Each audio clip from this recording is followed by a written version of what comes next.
ఏంటి ప్రపంచం మొత్తం ఏకమై వచ్చినా ఇజ్రాయెల్ ను ఓడించలేరా? కాస్త ఎక్కువ చేసి చెప్పినట్లేదు. లేదు, ఇప్పుడు చెప్పిన దాంట్లో ప్రతి అక్షరం నిజం. శాంపుల్ గా కొన్ని పేర్లు చెప్తా, మీరే ఆశ్చర్యపోతారు.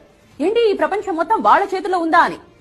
జీసస్ ఆఫ్ నజరత్ ఒక యూదుడు, ఆల్బర్ట్ ఐన్స్టీన్ ఒక యూదుడు, కార్ల్ మార్క్స్ ఒక యూదుడు, వ్యాక్సిన్ సూదిని కనిపెట్టింది ఒక యూదుడు, పోలియో వ్యాక్సిన్ కనిపెట్టింది, లుకేమియాకు మందు తయారు చేసింది, హెపటైటిస్ బి మందు కనుగొన్నది, micro processing chip, nuclear chain reactor, traffic lights, optical fibre cable, stainless steel, sound movies, telephone microphone, video tape recorder, Polo company, Levi's jeans, Starbucks, Google, Dell computers, Oracle, Baskins and Robbins, Dunkin Donuts, CNN, ABC, Washington post.